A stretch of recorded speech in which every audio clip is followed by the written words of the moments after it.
अस्सलाम वालेकुम दोस्तों, मेरा नाम अबू सुफियान है और आप देख रहे हैं मोबाइल एक्सपर्ट। आज मैं 3 स्मार्टफोन पर बात करने वाला हूं। सबसे पहले टेक्नो कैमन 15 प्रो और टेक्नो कैमन 15 और इनफिनिक्स का S5 प्रो। पहली बात ये समझ लें कि इन तीनों स्मार्टफोन के अंदर एक ही प्रोसेसर लगाया गया है, मीडियाटेक कंपनी का हीलियो P35। आप नेट पर सर्च भी कर सकते हैं। दूसरी बात ये समझ लें कि इन तीनों स्मार्टफोन के अंदर 48 मेगापिक्सल का कैमरा लगाया गया है। अब मेरा सवाल ये है कि 48 मेगापिक्सल का camera MediaTek Helio P35 support ही नहीं करता। आइए मैं ये बात आपको दलील से समझाता हूँ। तो दोस्तों, अब प्रोसेसर पर बात कर लेते हैं। तो आप अपने ब्राउज़र में जाइए और जो इस मोबाइल के अंदर प्रोसेसर लगा हुआ वो देखते हैं। हीलियो, ये मीडियाटेक का है, हीलियो P35 आप लिखेंगे और ये मीडियाटेक की ऑफिशियल वेबसाइट आपके सामने होगी। इस पर आपने क्लिक करना है। जी, तो आप इस तरह का कुछ इंटरफेस आएगा। तो मैं यहाँ पर आपको कुछ दिखाना चाहता हूँ। यहाँ पर आप नीचे जाएँ थोड़ा सा, ये यहाँ पर dual camera with light AI, इस पर आपने जाना है। तो आपने 2-3 लाइनें पढ़नी है, मैं आपको पढ़ के सुना देता हूँ। यहाँ पर आपने सिर्फ ये वाली चीज़ पढ़नी है। इसने लिखा है the MediaTek Helio P35 allows up to 13+13 megapixel dual camera system. अच्छा जी, इसका मतलब ये होगा कि अगर आपने P35 पर 2 कैमरे लगाने हैं तो 13-13 मेगापिक्सल के 2 कैमरे आप लगा सकते हैं। अब इसे छोड़ते हैं, अब यहाँ पर नीचे आते हैं। नीचे उसने लिखा है a single camera mode of up to 25 megapixel, थोड़ा मैं ऊपर कर लेता हूँ, 25 megapixel with simulated bokeh effects is supported also. अब ये कह रहा है कि अगर आपने 2 कैमरे लगाने हैं तो आपने 13+13 लगाना है, और अगर आपने एक कैमरा लगाना है, सिंगल कैमरा लगाना है, तो आपको 25 मेगापिक्सल तक की इजाज़त है।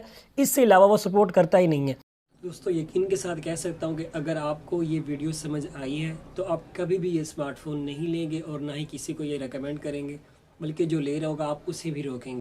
दोस्तों, मैंने टेक्नो कंपनी से रब्ता किया है और उनसे पूछा है कि P35 में 48 मेगापिक्सल की स्पोर्ट शामिल ही नहीं है, तो आप ये कैसे कर रहे हैं। तो उन्होंने कहा कि हमने मीडियाटेक के साथ एक पार्टनरशिप की है जिसमें हम अपनी रिक्वायरमेंट्स के लिहाज से एक चिपसेट बनवाते हैं। तो ये जो चिपसेट है P35, इसको हमने तरमीम करवाया है और ये P35T के नाम से है, जिसमें 48 मेगापिक्सल की स्पोर्ट शामिल है। तो आप हीलियो P35T लिख लें, आप पूरे इंटरनेट पर सर्च करेंगे, आपको कहीं पे भी P35T नाम की कोई भी चिपसेट देखने को नहीं मिलेगी, ना उनकी ऑफिशियल वेबसाइट पे, ना ही अनऑफिशियल पे। तो ये एक झूठ है। आप हज़रात से गुजारिश है कि आप मेरी वीडियोस को ज़्यादा से ज़्यादा शेयर करें। जो भी ये स्मार्टफोन लेना चाहते हैं वो इसका इरादा तर्क करें, और अगर इसके बाद भी वो लेना चाहते हैं तो उसकी अपनी मर्ज़ी की बात है। तो मेरा काम था आप लोगों को सिर्फ बताना, इससे आगाह करना। तीसरी बात ये है मेरे दोस्तों कि इन्होंने पूरा मीडिया ख़रीद लिया है। आप देख रहे होंगे कि टेक्नो के हर जगह ऐड चल रहे हैं, टीवी चैनल्स, बिकने वाले यूट्यूबर और तमाम बड़े बड़े फेसबुक पेज और टिकटॉक को पता नहीं कौन कौन से ये चैलेंज दे रहे हैं। तो ये तमाम चीज़ें ये मार्केट के बेस पर कर रहे हैं ताकि हमारी एडवर्टाइजिंग हो, लोग हमारी तरफ मुतवज्जे हों। तो याद रखना कि जिसकी ज़्यादा एडवर्टाइजिंग होती है ना, उस चीज़ में कोई ना कोई ज़रूर खोट होता है, क्योंकि उनको पता है कि एडवर्टाइजिंग से बेच सकती हैं। क्योंकि जो अच्छी चीज़ है मेरे भाई, वो तो खुद ब खुद बिकनी है। लोगों ने भी कहना है और यूट्यूबर्स ने भी कहना है कि यार ये चीज़ अच्छी बनाई है, ये आप दें, तो उनकी एडवर्टाइजिंग खुद ब खुद हो जाती है। जो चीज़ अच्छी होती है उनको ज़्यादा खर्चा करना नहीं पड़ता, और जिस पे ज़्यादा खर्चा किया जाता है उसमें कुछ ना कुछ खोट ज़रूर होता है। अब आप इसी को ही देख लें कि टेक्नो ने किया क्या है। 48 मेगापिक्सल इसका स्टॉक मार्केट में अभी तक अवेलेबल नहीं हुआ, दराज पर भी इसने आना था लेकिन नहीं आया। उसकी वजह ये थी कि लॉकडाउन होने की वजह से कि थोड़ा ताख़ीर हो गई है।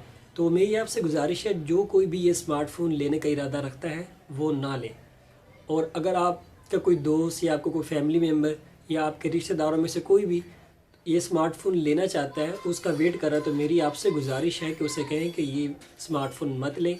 अगर आप स्मार्टफोन लेना ही चाहते हैं 30,000 के अंडर, तो मैं आपको रेकमेंड करूंगा कि वीवो का Y19 स्मार्टफोन अच्छा है, आप वो ले लें।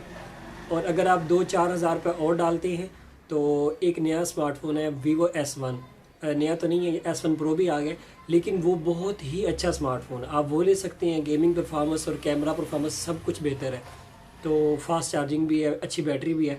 और अगर आप 20,000 के अंदर रह कर स्मार्टफोन लेना चाहते हैं तो टेक्नो का ही कैमन 12 ईयर, जो कि इससे पिछले स्मार्टफोन था, आप वो ले सकते हैं। वो एक ज़बरदस्त स्मार्टफोन हो सकता है। तो दोस्तों, मीडिया की हर बात पर यकीन मत किया करें। ये नहीं कि एक ऐड चला और उन्होंने कहा कि ये स्मार्टफोन ले लो, ऐसे ऐसे करके दिखाया जाता है तो सुबह को आप वो स्मार्टफोन लेने पहुंच जाएं। जब भी आप एक नया स्मार्टफोन लेने का इरादा करें तो सबसे पहले उसके रिव्यूज़ देखा करें, वो कैसा है। यूट्यूब पर जाकर या बड़े बड़े जो फेसबुक पेजेस हैं उन पर जाकर सबकी राय लें। ये नहीं कि एक दो से लें और फिर आप फैसला कर लें, सबकी राय लें, छोटे से लेकर बड़े तक जितने भी यूट्यूबर्स हैं उनका आप रिव्यूज़ देखें, उसके बाद ही आप एक फ़ैसला करें कि यार ये स्मार्टफोन मुझे लेना चाहिए, ये अपनी प्राइस को जस्टिफाई करता है या नहीं, या वैल्यू फॉर मनी है या नहीं।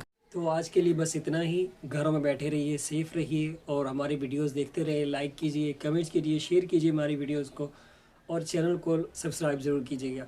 मैं मिलता हूँ आपको अगली वीडियो में, तब तक के लिए फ़ी अमानिल्लाह।